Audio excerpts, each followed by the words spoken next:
Awesome. And welcome to another episode of the Sparring Sessions podcast, breaking down all things MMA, combat sports, you name it.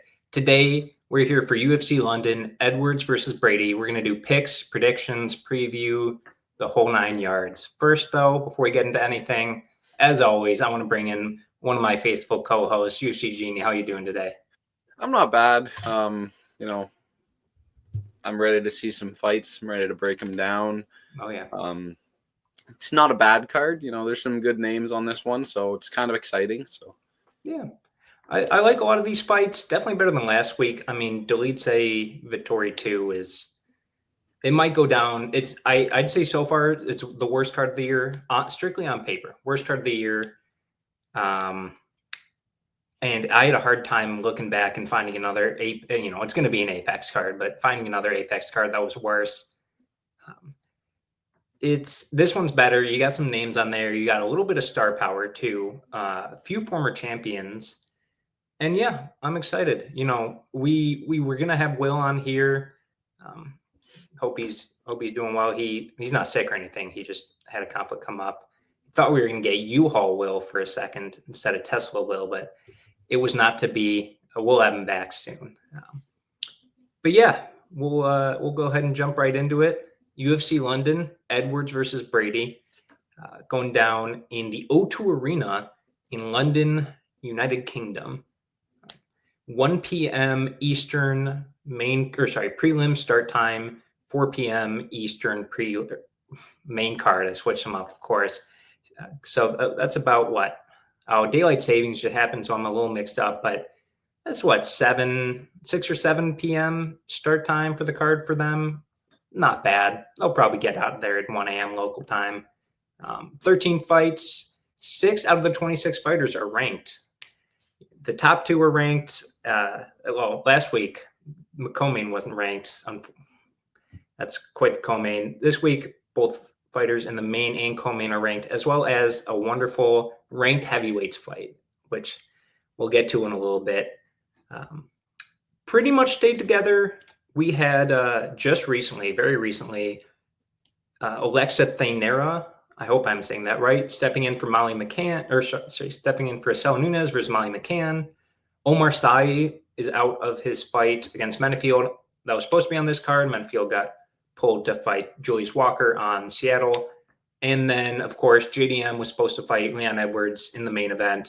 He got pulled to replace Shavkat versus Bilal for the title, UFC 315. So instead of Sean Brady, not really short notice, I'd say. He got, a month and a half or so. So I just wanted to mention it. But yeah, you kind of alluded to a little bit before. What's your overall rating for the card, Jeannie? I like doing them out of 10. I'd say this one's a good, solid 8 out of 10. I'd give it. 10. Yeah, wow. I'd give it a strong rating. Now, just for reference, okay? Because you're not in every single one of these. What would you have given? What did you give UFC Fight Night Kutateladze versus Vettori, and what are you giving UFC 314?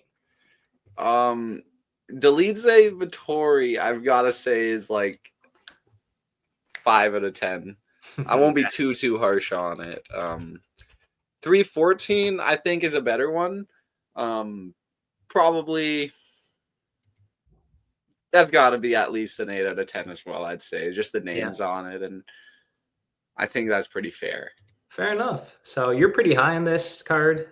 I am giving it. I go on the letter scale here.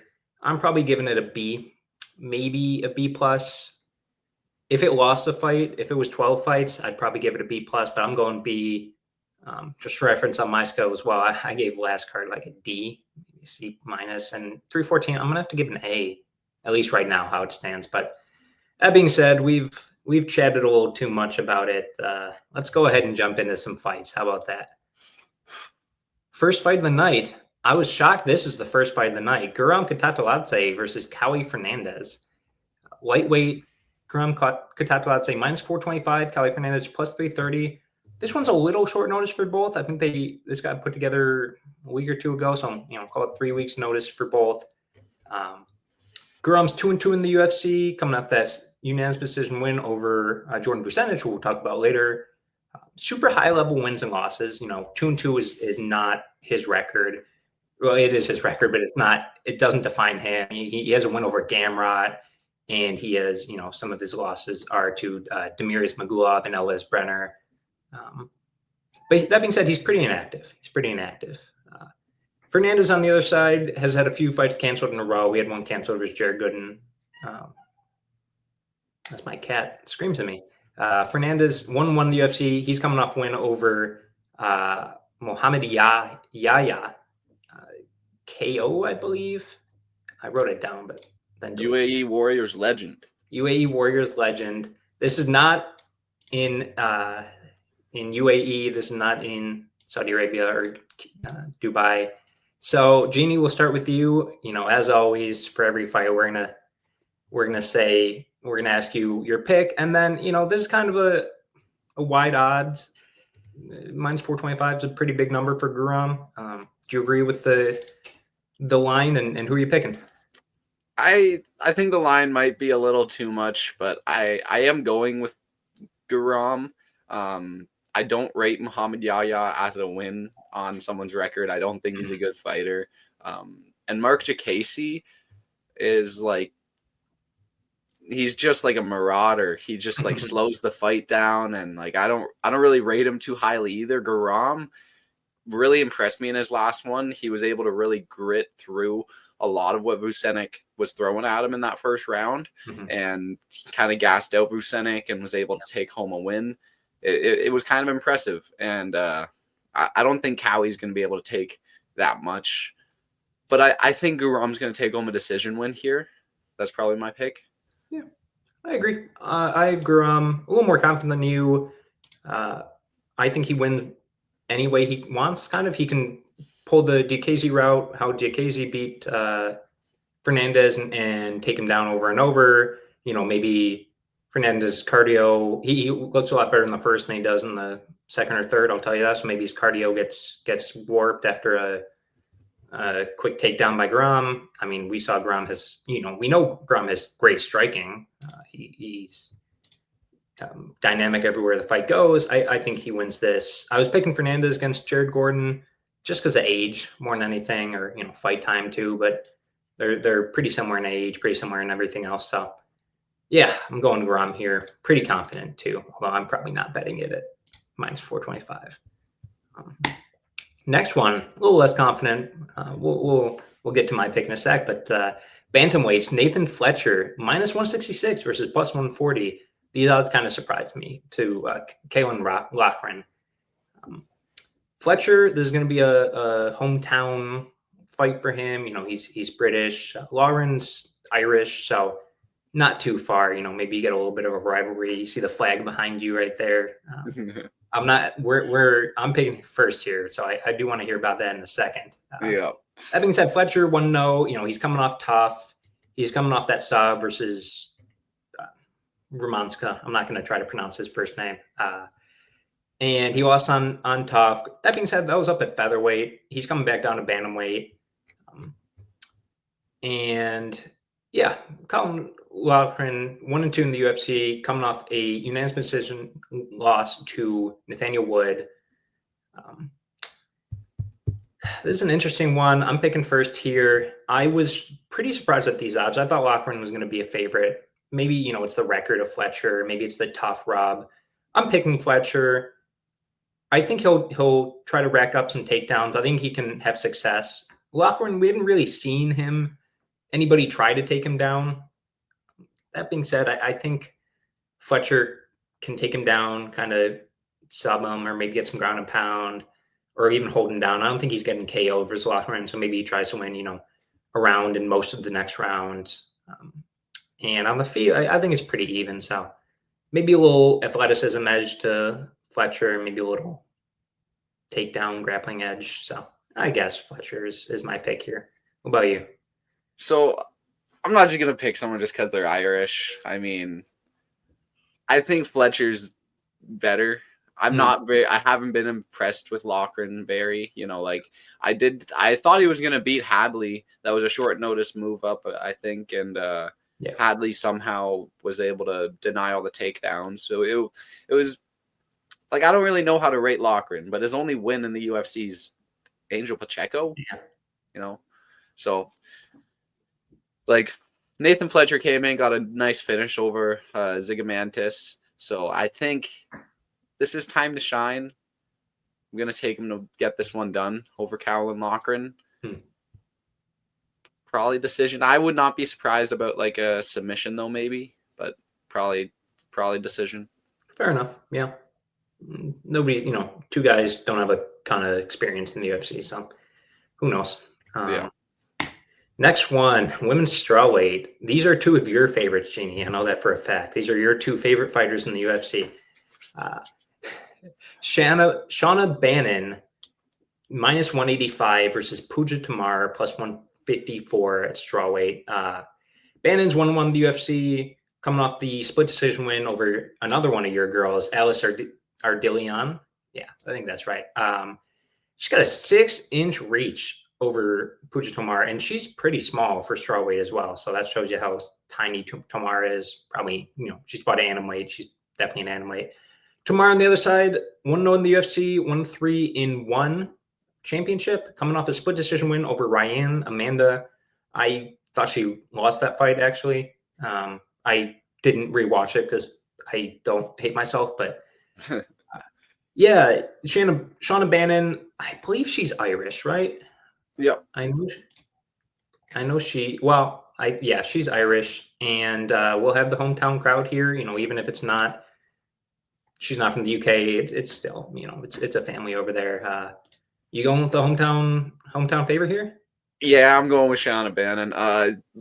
Puja did not win that fight. It was pretty close on the stats. I went back and just had a little peek, and Puja apparently outstruck her in 2 of the rounds. So maybe it's not that much of a robbery, but Shauna Bannon, the reach advantage, there's that, and like I just think she's levels above Puja in the striking. Yeah. I think she's taking this one home. This is a decision win though, all the way. But Shauna Bannon's winning this one. Yeah, Shauna Bannon, she's kept it pretty close with her two opponents. Pretty close decisions against Bruno Brazil and Alice Ardillion. Lost 1-1. I think she probably takes a decision here as well. Minus 185. I've been going up and down on how confident I am here. At first I was like, wow, Shauna Bannon is gonna murder Puja Tomar, and then I realized Shauna Bannon is not a phenomenal fighter. So I guess Shauna Bannon's the pick here. I'm probably not betting this one either, unless maybe we get some Indian money coming in on Puja Tomar or something, and these odds get a little closer. But yeah. Next up, middleweights, Christian Leroy Duncan, minus 550 versus Andrey Pulyaev, plus 410. I did look at the Cyrillic typing to make sure that I was pronouncing that right. I read a little bit of Russian, so that is the correct pronunciation. Duncan, the biggest favorite on the card, minus 550. He is a hometown favorite. He is from the UK. He is 3-2 in the UFC. He's coming off that UD loss to RoboCop, where he just got grappled for 3 rounds. Pulyaev, despite, he did not have that great of a performance over Liam Anderson on the Contender Series. He won. He's making it to the UFC, 9-2 overall. This is his debut in hostile territory. My pick, I'm going with Duncan. I hate these odds. Minus 550 for a guy who has 2 losses in the UFC, one to a striker, one to a grappler, and is pretty good, but is not showing me anything that makes me think, wow, this guy should be a minus 550 over anybody who belongs in the UFC. Pulyaev probably does belong in the UFC, and wins over Claudio Ribeiro, Dennis Twilin, and Dusko Todorovic are not knocking my socks off. So, pick CLD here, but yeah, you with me? Yeah, I'm on CLD as well. I thought Pulyaev, it was like a dominant win on Contender Series, but I just think his opponent, he didn't really have much to give at all. There was like a reach advantage for Pulyaev, and like he took one bad strike in the first round and was like just doing nothing the rest of the fight. Like I think Yeah. CLD is a bit more crafty. He's got a reach advantage this time as well over Pulyaev, and I think he's just going to do everything a bit better than Pulyaev. I don't see this going to the ground, so I think CLD taking this home. Yeah, I think one of the reasons I wasn't that impressed was because Liam Anderson came out after and kind of said he had an injury, going in. He tore something in his knee or something and still landed some good shots on Pulyaev. That being said, we're here to make picks. This isn't our betting show. Maybe we'll talk about the other way on a betting show, but pick is CLD. Nothing but favorites so far, so we'll see if that switches up in this next one. Heavyweight, ranked heavyweights, Jeannie, on the prelims. Ooh. Number 8, Marcin Tybura, -135 versus number 13, Mick Parkin, +114. Tybura, of that 13-8 in the UFC, he's coming off a TKO win over Jonathan Diniz, where elbowed his forehead open, doctor stoppage. 10 years older than Mick Parkin. He's 39, but this is heavyweight, so that doesn't always mean anything. Based off the last weigh-in, 15 pounds lighter. Parkin comes in right at that 264 limit. Tybura about 250. On the other side, Parkin's undefeated, 10-0, 4-0 in the UFC. Coming off his first finish in the UFC over Lucas Brzeski. So, great competition. Before that, the GOATs, Muhammad Usman, Kyle Machado. I'm forgetting his first one. That's how memorable these wins are. Jamal Pogues. Yeah, there you go. Parkin again, Brit. Tybura's Polish, so he'll have that same hometown advantage. You going with the hometown advantage yet again? Listen, I mean, before I say my pick, we're talking about Mick Parkin's wins, but I mean, let's go and take a look at Marcin Tybura's wins. We got Jonathan Diniz, Taito Ivasa, Blagoy Ivanov. Listen, I will rate any of those guys over any single win of Mick Parkin. Okay. I think Mick Parkin gets this done, though.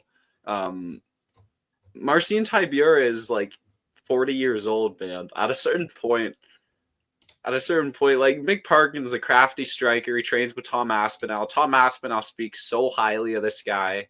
I just think he's just gonna get it done. I could see a sneaky KO for Mick Parkin. He just connects with an overhand or something in the second round and knocks him out. But most likely, Mick Parkin takes home decision win. Most likely. This is a scary fight. Marcin Tybura is the type of guy to beat these prospects, but Mick Parkin, I think he's going to slip past to Marcin Tybura. I just have a feeling. Yeah, I'm a little more confident than you in Parkin. I'm picking him. I'm pretty confident he wins here. First off, this is not, you said it, Tom Aspinall. Okay, I'm going to put a stop to that right now.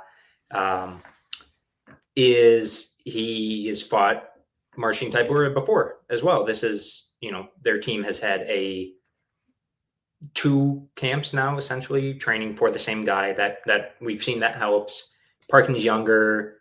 He's a little bigger. He's, I'd say, more athletic at this stage of their career. I don't think that's that big of a jump. And I think he can kind of win wherever it goes. We've seen he has power, even if he doesn't really use it. He has good striking, not great, pretty good, better than Tybura's, I think.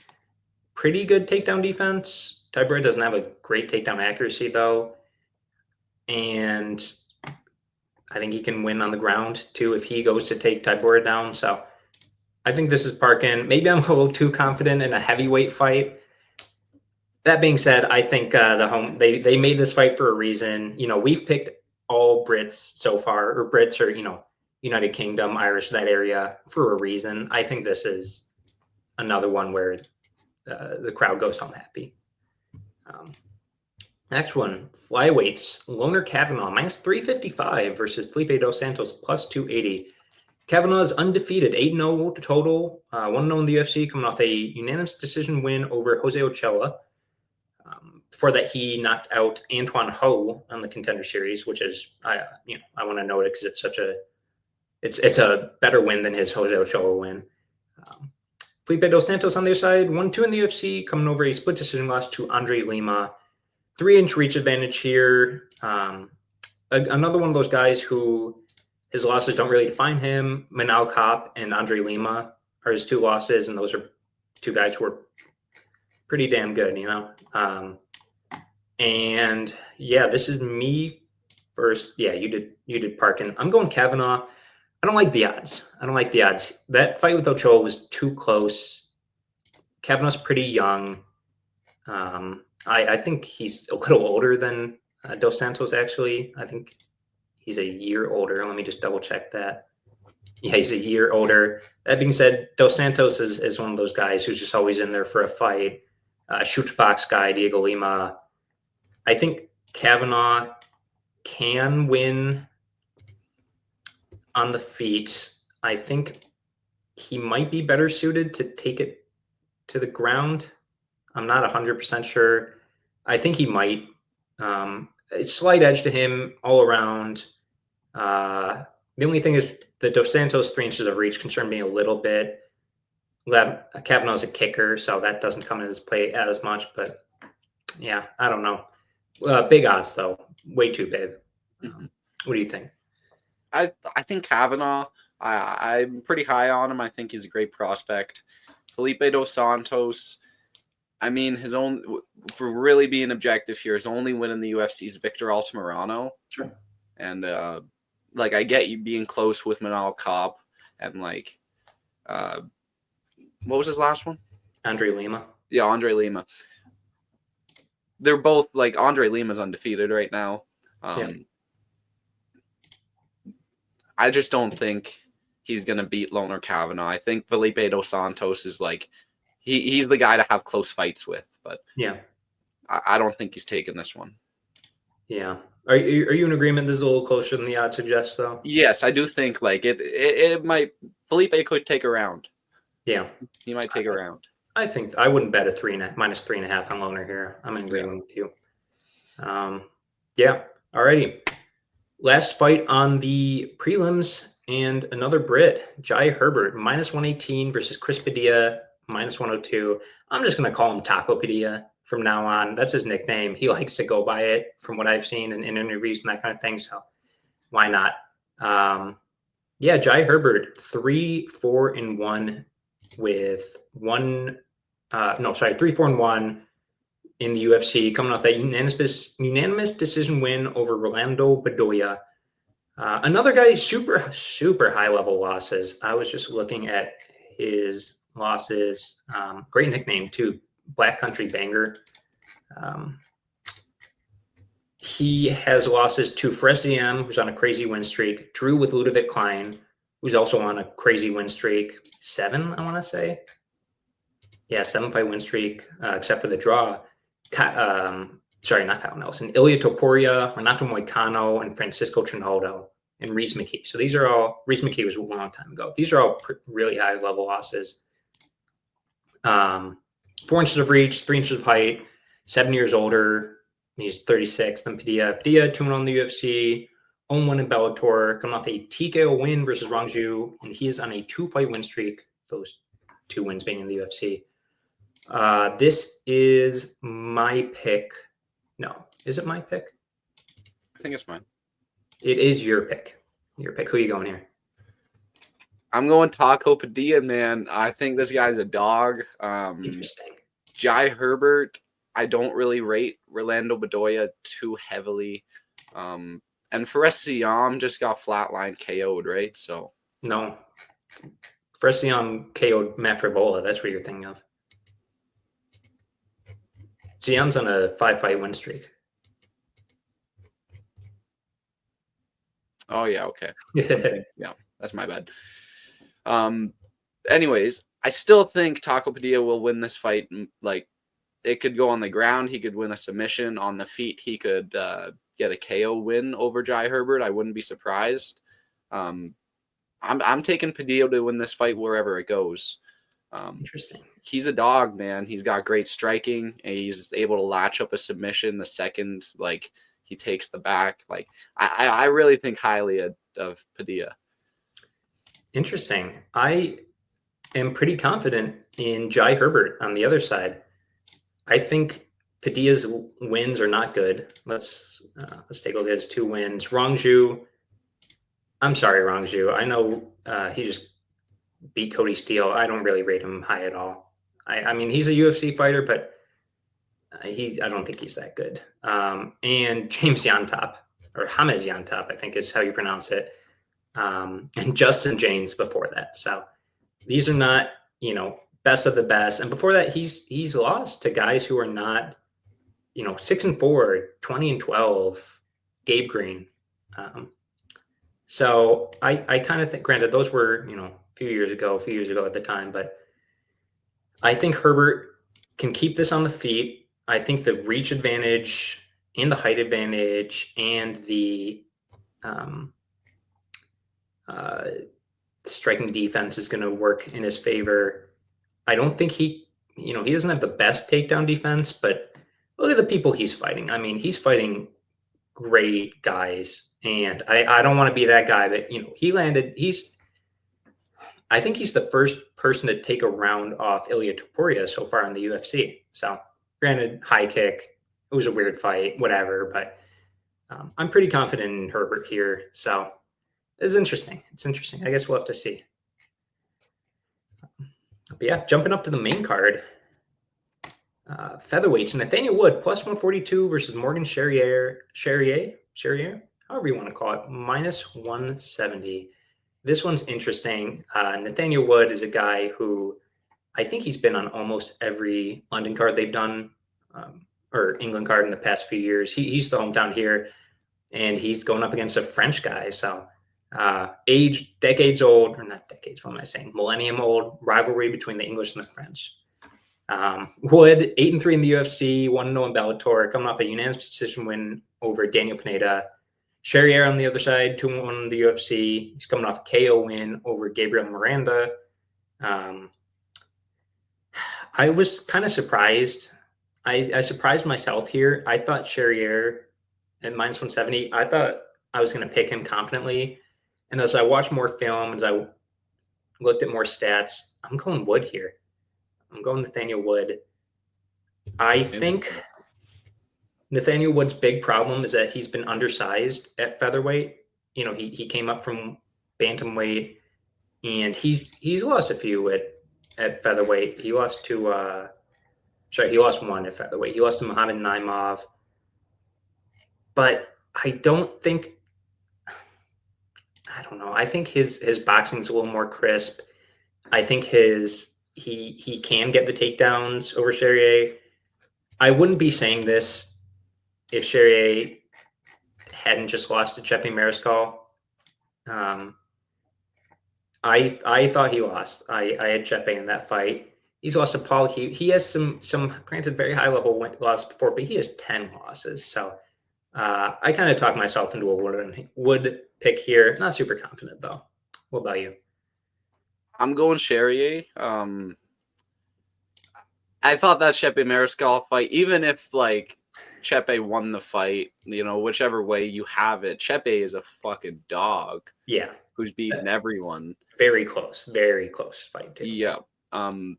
Like Naimov, the Naimov fight was pretty bad. It was just like a foul fest for Naimov. So can't take that too like too much against him. But the Daniel Pineda fight I thought was really close. I just think Charriere is going to be a bit faster. And I wouldn't be surprised if Nathaniel Wood takes a round. He's got the experience. I would not be surprised if he takes a round off Charriere, but I just think Charriere is getting it done. I think this is a win he kind of needs. He kind of needs to get back on the momentum. Hometown crowd as well, I think, might factor in, but I think he's getting this win.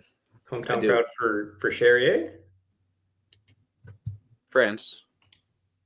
We're in London here. Oh, I guess so, but UK, yeah, close enough. I don't know. I mean, there'll probably be. I get Nathaniel Wood's England, so yeah, maybe not.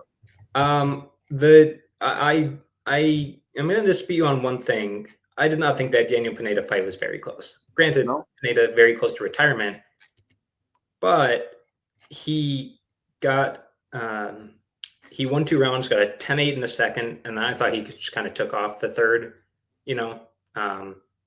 So I don't know.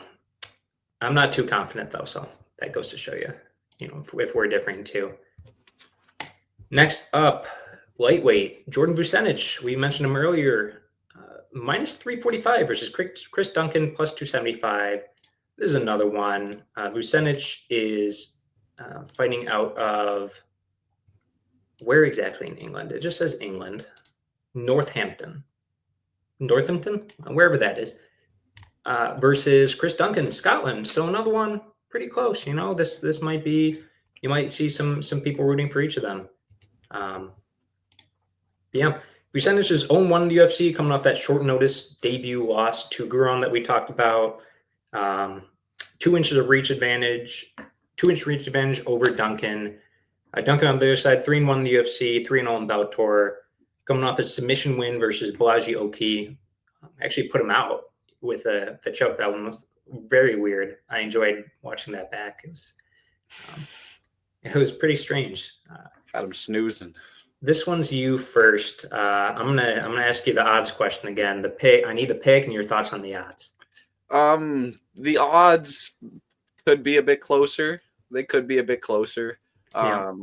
I mean, I still am picking Vucenic, so I'm picking him to finish the fight as well. So, Ooh. like, if my pick is right, then the odds are what they should be.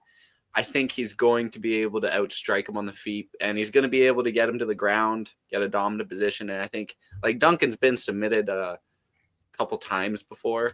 Mm-hmm. I guess only once. He's been knocked out and he's been submitted once, but I think Vucenic, like, he's got a lot of submission wins, and like his striking was he was hanging in there with Guram on the feet. Yeah, I'm with you. The only thing I would be worried about is if his game plan was just to come in here and take Duncan down and try to work from top. Because if Duncan could stop, Duncan's a pretty good grappler himself. He could stop it. He could reverse it.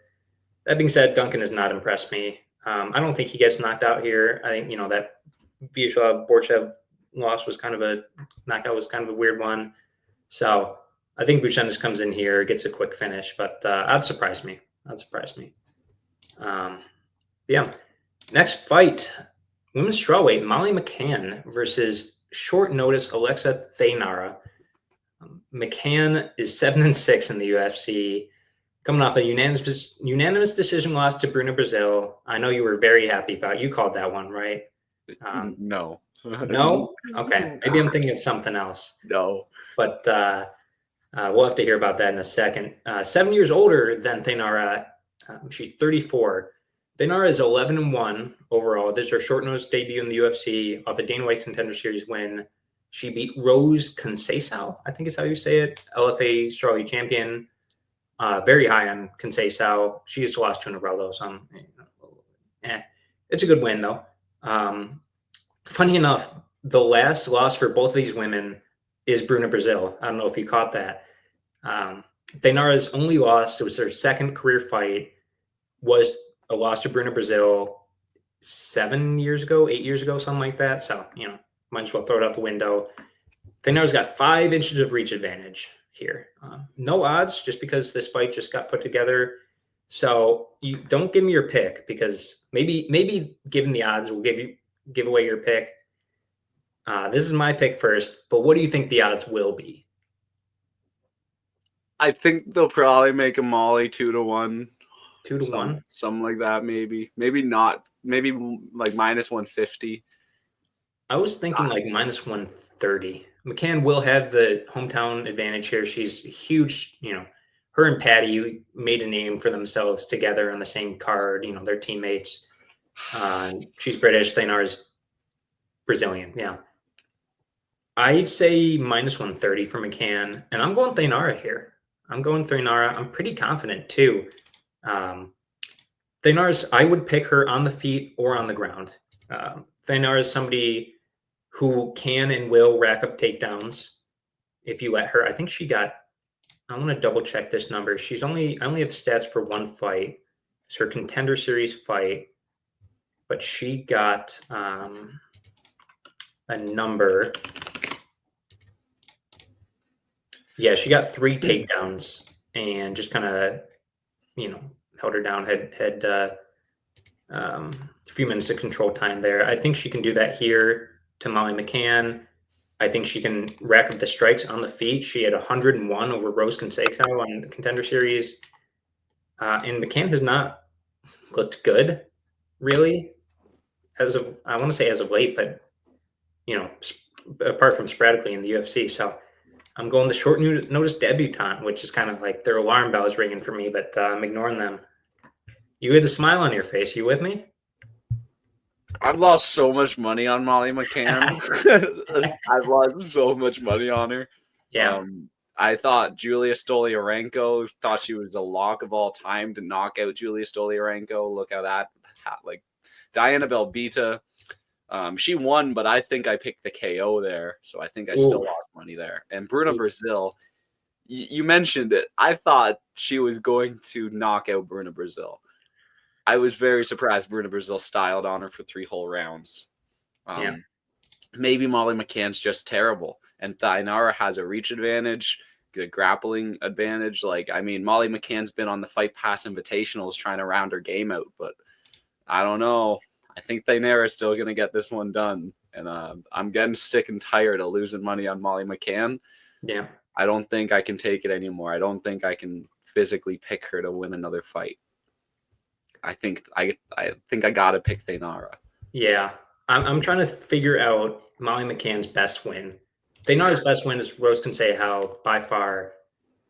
Is it Luana Carolina? Oh man, it might be Ariane Lipski de Silva, maybe. Hannah Goldie. Oh no! Oh come on, no. Oh my God! All right. Anyway, we're moving on from this fight. Sounds like we're kind of in agreement here. Although it seems like you have a personal reason, and I'm just, a little more stats focused here. So next one, a pretty weird fight, I'll say, very weird. At welterweight, Gunnar Nelson -142 versus Kevin Holland +120. Start with Holland 13-10 with one no contest in the UFC, 1-0 in Bellator.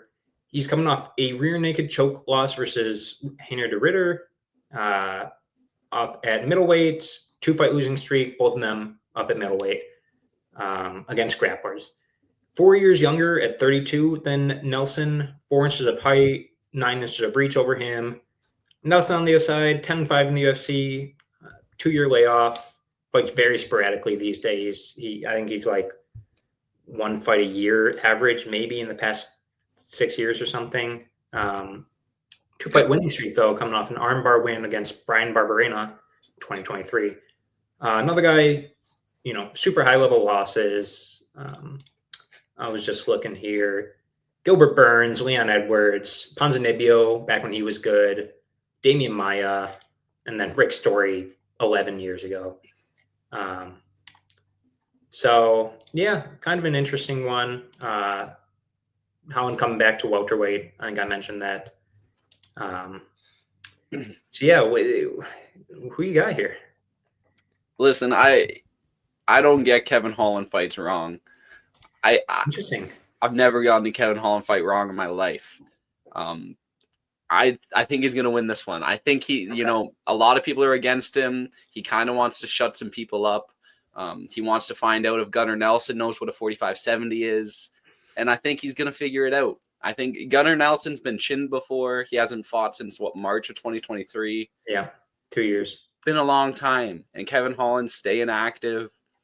And a dangerous Kevin Holland's one that's like trying to send a message at least. But I think Gunnar Nelson still could pick up a W. There's always a chance where you survive a couple minutes too long, and Kevin Holland decides he doesn't want to fight anymore.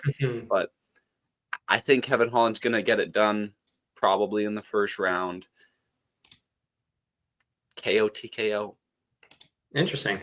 I'm with you, but I'm a lot less confident. I put this down as like a, I guess. The only thing that, listen, if this were middleweight against a grappler, I would pick against Kevin Holland in a heartbeat any day of the week.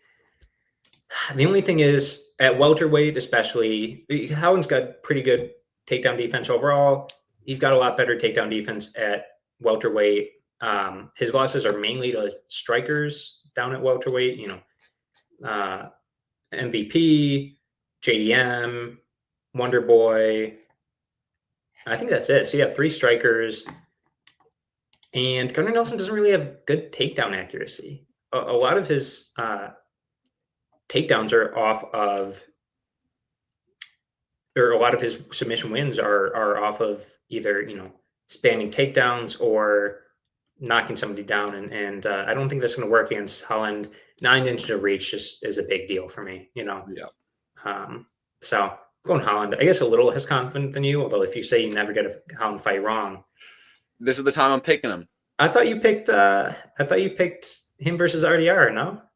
No, I picked RDR. I bet RDR by submission. Maybe it was Will that was picking RDR. I remember one of you too. Anyway, so we'll move on. Light heavyweight co-main event. Number 3 ranked Jan Blachowicz, plus 185 to number 6 Carlos Oberg. Blachowicz, 12-7-1 in the UFC. He's a former champion, coming off a split decision loss to Pereira 2 years ago. Yes, that was his last fight. He was injured, though. I think he tore his bicep or tore his shoulder or something. 8 years older at 42 than Oberg. Oberg on the other side, 7-1 in the UFC, 7-fight win streak. Lost in his debut, 7-fight win streak ever since. Coming off that unanimous decision win over Volkan Ozdemir. Oberg, big favorite here. This is my pick, yes. I'm going Oberg. I think he is going to outstrike him. 83% takedown defense. I don't know if Jan wants to take him down, but I think he if he tries, it won't work too well. Oberg, granted, hasn't fought a grappler of that caliber before. And his significant strike rate is like almost double. And I think Jan's kind of atrophying a little bit, 2 years off the shelf. I'm going Oberg here. Pretty cut and dry. You agree? Yeah, I've got Oberg as well.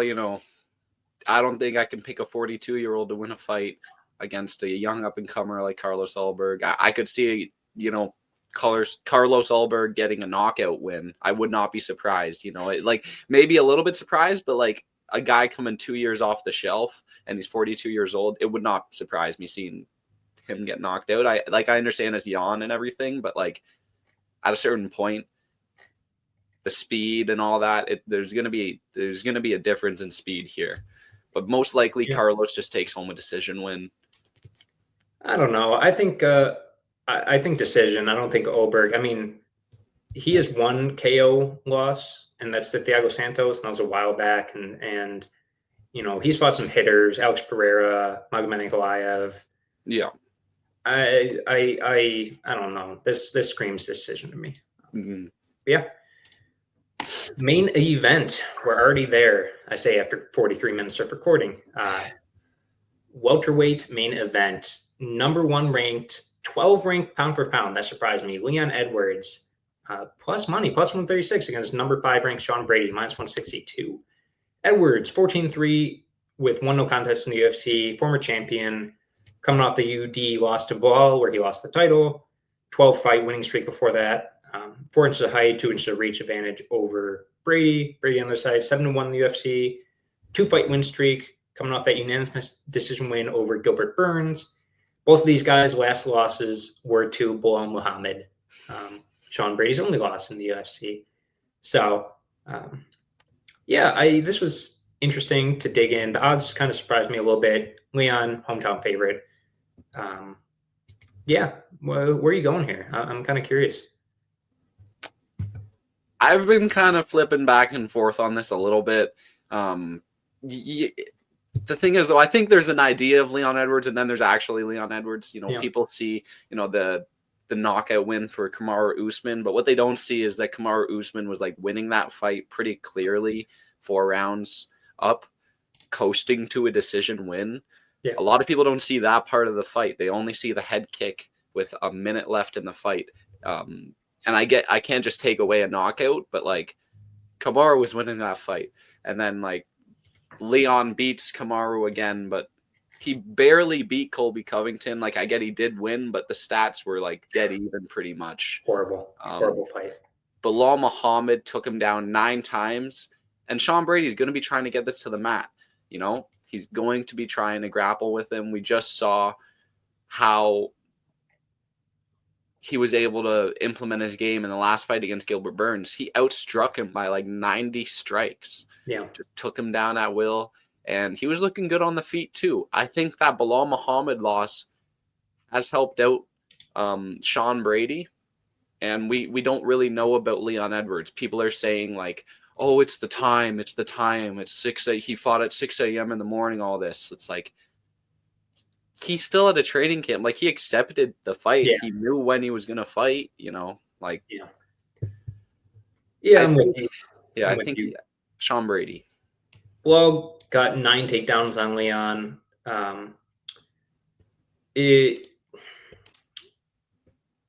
The only thing, you know, Sean Brady's the kind of guy, I'm a big fan of his style, even if I'm not a big fan of watching his fights, if that makes sense. If you gave me a clip package of him, I'd be, you know, a huge fan. He kind of has to spam takedowns. He doesn't have the greatest takedown accuracy, like 7 for 17 versus Gilbert Burns. That being said, when he gets you down, his top game is the name of the game. You don't really get back up. I don't think he submits him here. I mean, he submitted the GOAT, Kelvin Gastelum, so we saw how that went. But yeah, I think Brady, I mean, if he gets him down early in a round, that's a win for Brady. I don't think Leon's getting back up.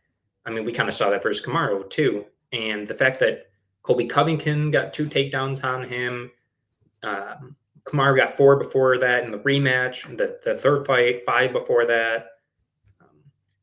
Yeah, I think this is maybe a little bit closer, but I think Brady wins this maybe 49-46. So, yeah, that is the fight card.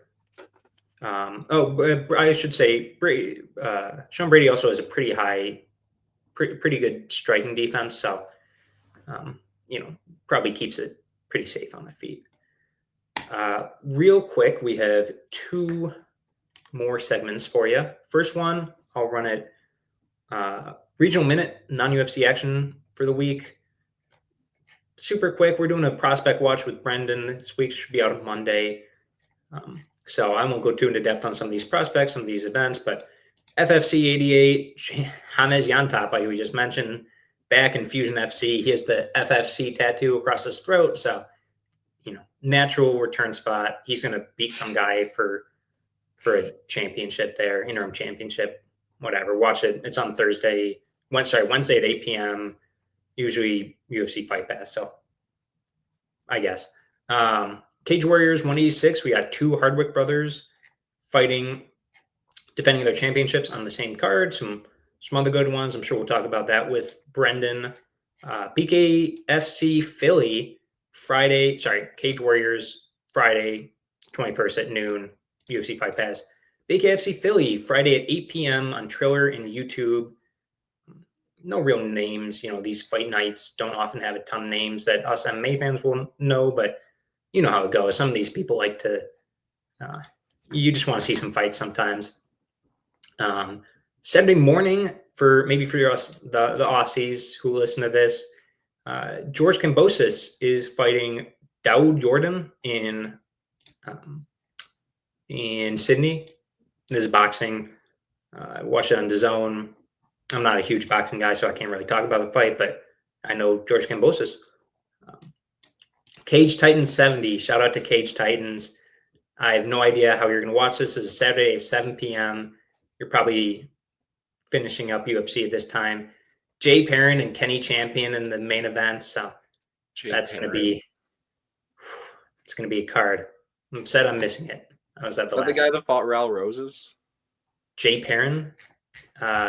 He fought Raul Rosas and Arichi too, and Mario Batista. Shamrock FC said 8:30 p.m. Maybe Fight Pass. You got Dustin Lampros on there, former tough guy. LFA 204, former Contender Series guy Hugo Cunha is on the card fighting Denzel Freeman for the light heavyweight championship. And then one championship, 172 Takeru versus Rodtang. Super excited for this fight. Kickboxing versus Muay Thai. Only problem is, it starts 3 a.m. Eastern on Sunday. It's going down in Thailand. It's on YouTube, but I don't know. Maybe I'll wake up like 5 a.m. This is a pretty stacked card. I don't think Brendan's going to go into it, so I'll say a few names. Shinya Aoki, Edward Folyang, Marek Gregorian, Sam A, John DeBella, Adriano Moraes, Superlek, Nabil Anane, Tawanshai, Rodtang, and Takeru. It's a stack card. Sunday at 4 p.m., Anthony Pez FC 16. Excuse me, as I lose my voice. Fight Pass. Some good fights.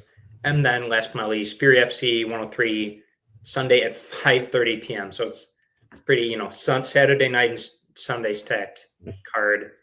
And yeah, before I let you go, Jeannie, before I let you go, viewers, UFC Mexico, Moreno versus Urseg next week. See if my voice can handle the next 2 minutes here. Going down Mexico City, Mexico.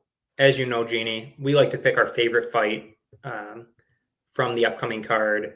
So I'll kick it to you. What is your favorite fight? Pretty good card.